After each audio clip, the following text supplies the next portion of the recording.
Hey guys, I hope you're well. This video is going to be real quick, and it's not one of the restoration videos from my list, so I'm proving Mr. Parsons correct. I don't know what to do with this radio, guys. I'd like your opinion. What would you do with it if you were me? Okay, you know what this thing is? It's an E.H. Scott. I don't know what the model number is. It was built and sold in 1937, okay? So yeah, boy, this radio speaker outputted some terrible news for the world, and I don't know what to do with this thing, guys. It's in exceedingly good condition for its age. The lid lifts, okay, and it latches. And look inside, man. Right now it's empty, except for that little container of parts from when I pulled the electronics out of it. Man, I don't look at I'm not going to pull it out to show you the sides, but they're in as good a condition as the front. See those chips there, center screen? Look how small they are. That's the biggest flaw on this radio. It's in spectacular condition. It's 85 years old, man. But it has a terrible story behind it. And it's right next to my bed, man. Is that radio why I'm cursed with nightmares? I say that half jokingly. You know why the lid lifts up? Let's go out in the garage and I'll show you. One moment. Hi, Blitzy. Hello. Check this out, guys. Oh, Blitzen wants out. One moment. See, guys, that's not the only console radio I have. I'd like to repair this Philco and use it inside, but hang on. I'll show you the electronics from the E.H. Scott. One moment. Okay, guys, see, the thing is, that console radio can't be shipped. It's too heavy. Imagine what the cabinet weighs? Look at this. Look at this. Oh, I wish you could see better. The lighting out here is awful. I should have recorded this earlier in the day. When you flip the lid up on that, and now we're looking at the front of that chassis. That's the tuning mechanism and the plastic scale, which isn't cracked or anything. Look at this. Every piece on it was chrome plated.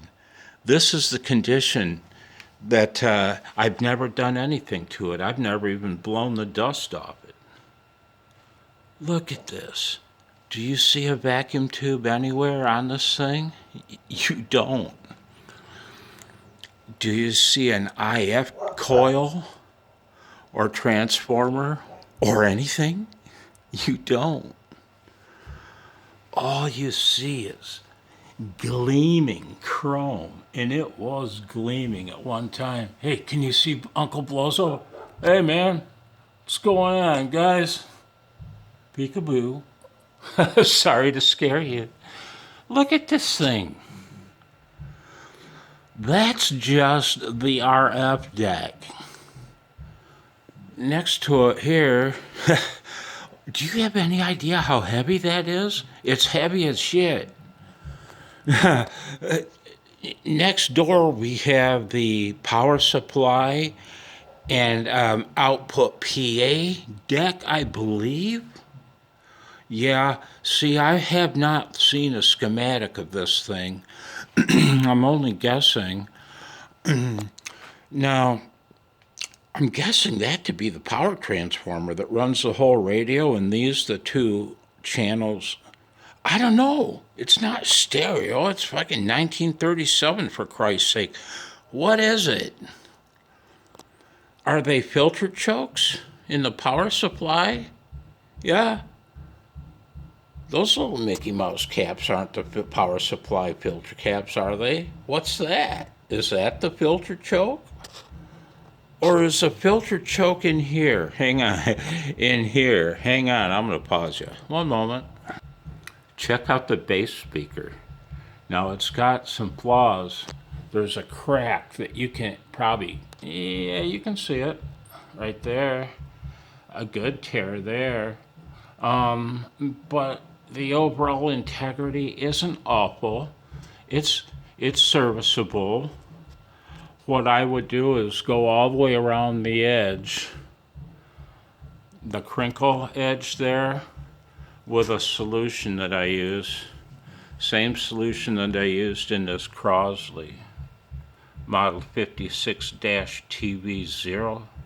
Oh, that thing makes nice bass, man.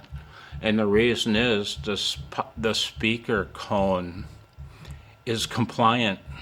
The surround, the crinkle surround, whatever you want to call it, is nice, has compliance because I didn't do anything stupid with it. Look at the speaker, man. And the cone moves in and out, and it drags. There's grit in there. And I'm going to do a little research. I've seen guys clean that before without removing the cone. I've also seen guys remove the cone, which I don't intend to do because of its age. Look at this. Let me turn it around. Hang on. Or is the power supply filter choke in there? The damn thing weighs, I weighed it, 25.7 pounds, man.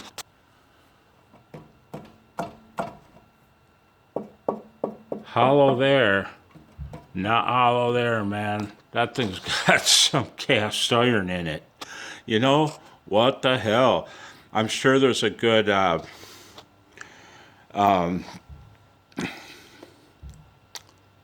what am I trying to say? You know what I'm trying to say, man. It's not a permanent magnet cone. It's an electromagnetic field coil is what I'm trying to say. It's got a field coil and not a permanent magnet. And so oftentimes in cheaper radios, they'll use the field coil as the filter choke in the power supply for the B+ voltage. This isn't a cheap radio. By the way, guys, this E.H. Scott radio from 1937 was the most expensive radio money could buy.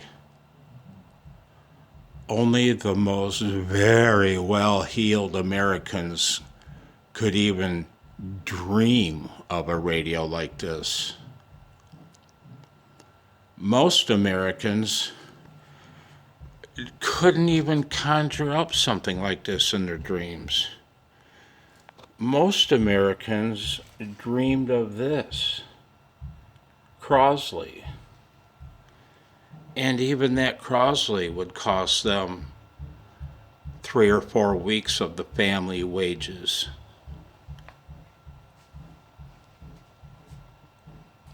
But they didn't really have a choice with, I'm not going to say his name because I don't want the algorithm to come after me. And you know what I mean? Crazy shit's happening these days. We can't just speak freely, sadly. So, you know who was starting to come to power in Europe? Families were starting to freak. And talk about freaking, guys. Let's go look for Blitzy. Where's Blitzy? I miss him. I really do. I miss him. I left the gate open. No, I didn't. There he is. I freaked out for a minute. I love my baby. Hi, Blitzen. What you do? What you doing? We have to go tell the guys a very sad story, Blitzy. Hey, guys. My nightmares have been brutal the last 2 nights. And makes me wonder, is it because of that radio cabinet sitting in my bedroom? I have a sad story. Let's go back inside. If you're, what's the right word? Squeamish, easily affected, overly affected, maybe you should leave now, okay? And thanks for watching if you've made it just to this point in my babblage. For I need advice. What should I do with it? Put it on Craigslist for free? Set it out at the road with plastic over it? Leave it for Kyle to take to the landfill after I'm gone? Let's go look at the cabinet again while I tell you something incredibly sad. One moment. Blitzy came to keep me company. Okay, guys. My friend Joe had a neighbor, fellow lived 2 houses away. In his garage, his name was, I think it was Scott. It was quite a long time ago now. This radio stood in his garage proudly, but covered in dust. When I saw it, I couldn't believe it. I about drooled over that thing, man. Oh, I wanted it in bad. The veneer isn't even screwed up. It's beautiful. Oh, it was rusty, but I had big plans of stripping the chassis down completely and having it re-chromed, you know? And that's my question to you guys. Should I do that? It'll take me a couple of years to restore, and it'll cost some money. It'll never sell for what it costs me to restore, but should I?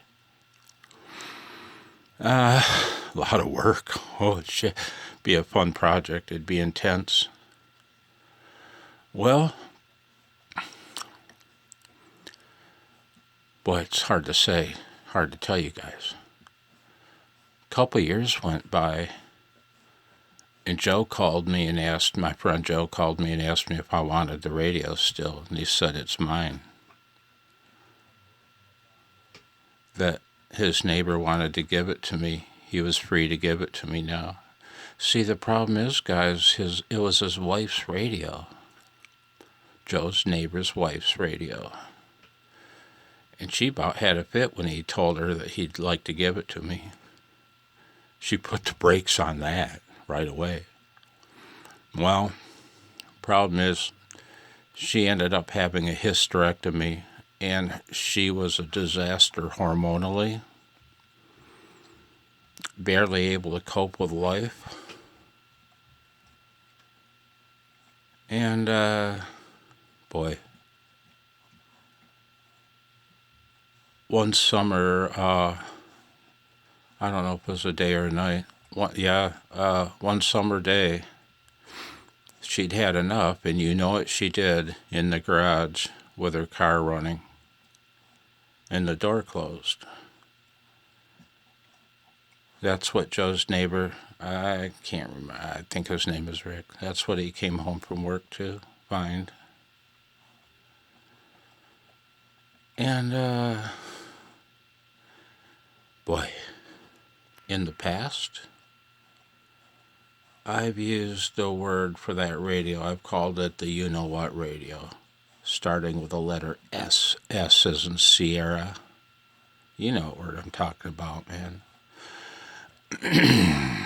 What does one do with a radio like that? You know how many exist today? None.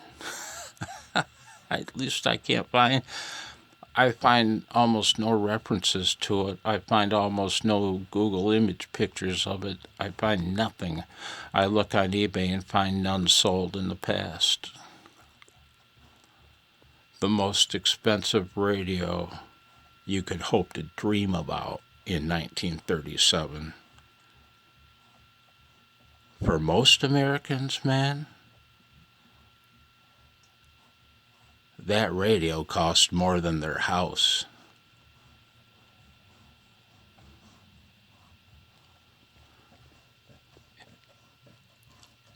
(1937) E.H. Scott. Imagine the news that came out of that speaker. Some of the most, goddamn man, I feel like crying.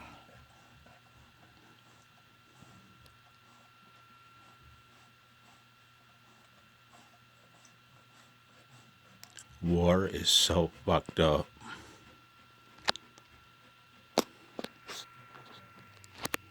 Sorry, guys. What should I do with it? Restore it? Give it away?